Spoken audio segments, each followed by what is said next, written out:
Hello there. Thank you for tuning in. Just wanted to explain something that you're watching this, which is my video blog, but I've noticed that many of you, particularly overseas, are just finding the video somewhere and perhaps wondering what it's all about. So my name is Dean Letfus. I live in New Zealand, run a company called Massive Action. You can go to my website, www.massiveaction.co.nz. massiveaction.co.nz, or my blog site is www.massiveaction.tv.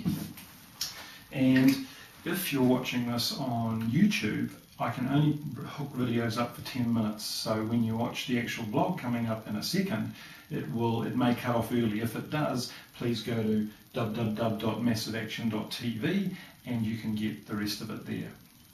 See you soon. Bye.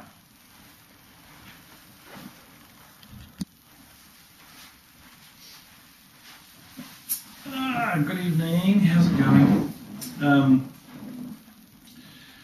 I was going to introduce you to this book called A Man for Our Time. It's about Robert Laidlaw, who started Farmers Trading Company in New Zealand. Was sent to me by Adrian Lowe, who's both a friend of mine and also my one of my professionals in the Massive Action Forum. Adrian's a surveying consultant, outstanding one. And the reason I want to introduce the book, other than the fact that it's a fascinating read, amazing man, but the interesting thing is that he started to build the company that we now know as Farmers, or it was actually that was a merger of two companies, but around about 1900. And a lot of the things that we talk about today and a lot of the motivational success gurus teach is exactly the same stuff that he was discovering and learning and putting in place then. So I just want to read you something and then make a bit of a comment on it. He said this in 1912. He said, "Someone has said opportunity knocks at a man's door but once. I say emphatically that this is not true. Opportunity is everywhere around us. She is beckoning us continually if we only had eyes to see. Some men expect opportunity not only to knock at their door, but to knock the door down, come in and lead them gently out.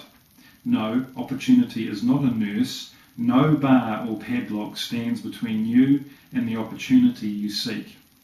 Its door is always open and you can pass in whenever you will, if you can show the passport of competency. Success has its price. You can pay it if you will." So it's interesting that in many ways that really mirrors what I believe so passionately in Massive Action. That, education and confidence and action equals success, and do that with integrity, which was of the utmost concern to Robert Laidlaw.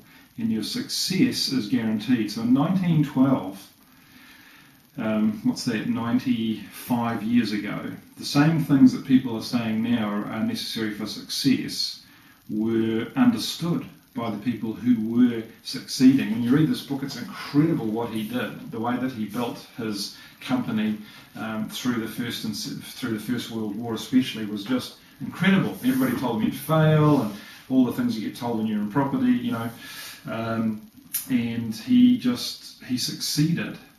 And so, why am I saying this? Well, I guess it's just to really highlight to you that the rules don't change in the sense that any of you who have attended the Rich Mastery Property Academy, attended my trading workshop, or who regularly get things like my newsletters and who watch these blogs, you all have enough information and education to succeed. I'm not saying don't add to that. I'm all for continuing education. I'm always looking for it myself, but I'm not looking for for me personally, I'm not looking for keys to enable me to succeed, if that makes sense. What I'm looking for is keys to give me more strategies to expand my success, and in my case, to be able to help others. In Phil's blog the other day, he had a little thing in there about Jim Rohn, and in the little video thing of Jim Rohn, he talked about, it's just gone right out of my head. What did he talk about? Oh yeah, that's right. What Jim Rohn said was that in his early days, that he'd been encouraged to set goals, and that one of his mentors had said, set a goal to become a millionaire, and the purpose was not to make the money, but what his mentor said was, set a goal to become a millionaire for what it will make of you to achieve it. In other words, as Robert Laidlaw said, success has its price, and you can pay it if you will. You will develop character, you will grow, you will have to overcome your fears. There's all of these things that come with getting a real level of, financial freedom and of success. Your particular thing may not be property, that's cool, but whatever success means to you. So that's really what I wanted to say, was for us to understand that it's not, if you're looking for the secret weapon, as I've said before, there is no secret, it doesn't exist. And I just see in some of the the forums and stuff that I spend some time in, there's people just looking for something. They're looking for reasons to not do something, and they find them every day, blaming other people or deciding that the cycle's bad, interest rates are too high, it goes on and on and on and on. And yet other people like myself and my students and other people who I know are just getting on and succeeding and getting ahead. So at some point you've got to make a decision about which camp you're going to get into, and until you do that, you may or may not have success. I pray sincerely that you all do, but the reality is that for most people, if you keep a foot in each camp, it's very hard to walk with a fence between your legs. And so you really have to decide, okay, am I going to get on with my life? And let's say that it's not property, it might be a relationship. Your marriage might be okay. So whether it's going to get ultimately worse or ultimately could be really good is going to be determined by you. And are you willing to be brave enough to face the things that you need to face to have a better marriage? For me, it took a failed marriage to realise how much effort it took to have a good one. With financial success, it was on the back of years of hard work and previous bankruptcy and other things that made me take it seriously enough and to get the results that I do now.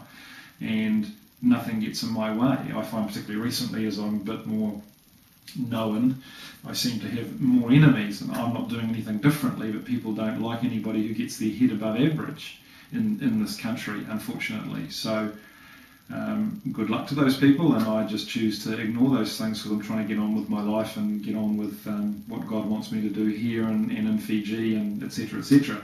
But I can do that because I've picked the camp that I am going to be in, and I might occasionally look over at the other camp and feel sorry for them and try and give them the odd pointer on how to get over the fence, but I'm not going to go and spend my life on the fence or going back into that other camp, because it's a self-destructive place, and you're going to have to make that a decision. You can spend the rest of your life watching these blogs, paying money for an education, get into my forum, you can do all those things, but if in your head you're still in the other camp, then you'll never really embrace and to use my terminology, never really embrace the success that God has for you, and the freedom emotionally, financially, relationally, and spiritually that you can have if you start to believe the truth. As Robert Laidlaw said, opportunity is everywhere, and you can have success, no problem, if you're willing to pay the price. I pray that you are, and I hope that as we go forward together, the things I share will help you embrace that success. Thanks for your time. I'm trialling Google Video tonight, so if you've had any issues with this,